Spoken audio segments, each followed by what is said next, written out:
ये फिल्म ऐसा दिखाती है कि जैसे भाजपा के अलावा और किसी पार्टी ने इन पंडितों की मदद नहीं की। ये पूरा झूठ है। मनमोहन सिंह की सरकार ने जो करीब 10 साल तक सत्ता में थी, उसने 16,000 करोड़ इनके विस्थापन के लिए लगाए और जो कश्मीरी पंडित थे उनको जब वो घर शुरुआत करते थे तो 7.5 लाख दिया जाता था। कईयों को मासिक सहायता दी जाती थी और कईयों को जो शिक्षा के माध्यम से और दूसरी मदद लगातार दी गई।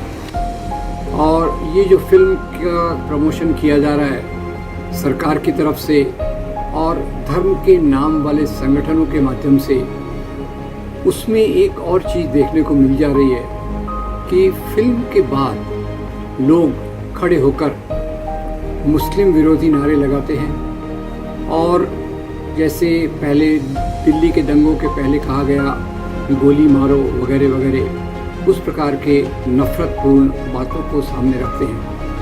तो पहला झूठ ये है कि ये केवल भाजपा ही उनके बारे में ख्याल कर रही है, जो इस फिल्म में बताने की कोशिश की जा रही है। वैसे आपको बता दूं, 1990 के बाद जब ये दुर्भाग्यपूर्ण घटना हुई, 1990 के बाद 1998 से लेकर 2004 तक अटल बिहारी वाजपेयी की सरकार थी। क्योंकि 2014 में भारतीय जनता पार्टी ने अपने मैनिफेस्टो में वायदा किया कि हम सारे कश्मीरी पंडितों की देखभाल करेंगे, उनके वापस जाने की प्रक्रिया को तेज करेंगे और कोशिश करेंगे कि वो कश्मीर में जाकर अपने घरों में सुरक्षित रह सके। तो अभी हंगर स्ट्राइक हुई कश्मीरी पंडित सुरक्षा समिति की तरफ से कि ये जो वादा किया इन्होंने, वो वादा कहीं दूर तक दिखाई नहीं देता।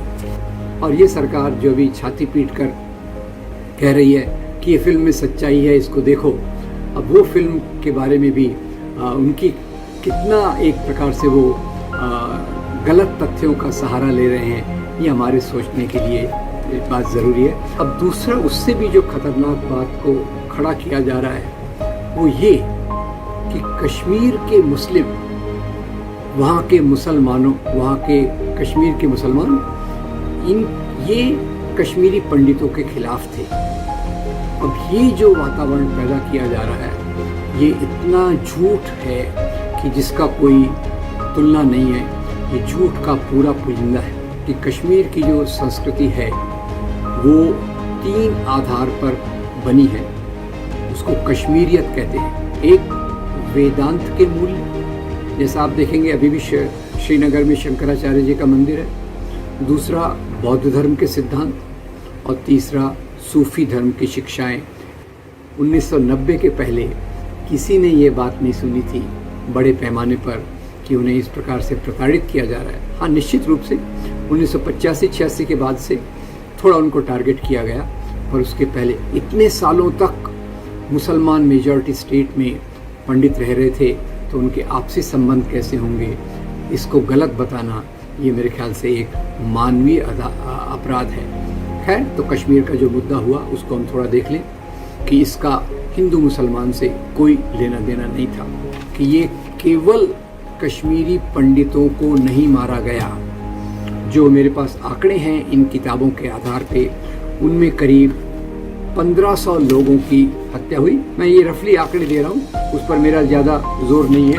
और ये जो करीब 1500 लोगों की हत्या हुई, उसमें 300 के करीब 218 हिंदू थे, 982 मुसलमान थे, 23 सिख थे। तो ये देखिए, ये केवल पंडितों को ही टारगेट नहीं किया गया। कश्मीर की वैली से 3.5 लाख पंडित छोड़कर आए, निष्कासित हुए, एक्सोडस हुआ। और उसी के साथ साथ कई मुसलमान भी, इन्होंने भी कश्मीर की घाटी को छोड़ा, जिसके बारे में बात नहीं की जाती। में वीपी सिंह की सरकार, जिसको भाजपा समर्थन कर रही है, और कश्मीर में जो लोकल गवर्नर थे जगमोहन ने कहा, मैं कश्मीरी पंडितों को कहा, मैं आपको सुरक्षा नहीं दे सकता, पर मैं आपको सुरक्षित रूप से यहाँ से बाहर ले जा सकता हूँ। अब यहाँ दो तरीके थे। एक तो सरकार कहे आप जहाँ हैं वहीं रहिए, हम आपको पूरी सुरक्षा प्रदान करेंगे। अब इन्होंने उसके बदले कहा आपको ले जाने के लिए मैं दूसरे कैंप्स का इंतज़ाम करता हूँ और दूसरी चीज़ों का इंतज़ाम करता हूँ। ये उन्होंने क्यों किया? खैर, फिल्म देखें ना देखें पर नफ़रत की बात न करें। फिल्म देखें ना देखें, आधे सच के आधार पे अपनी राय न बनाएं। ये मैं आपसे अपील करना चाहता हूँ।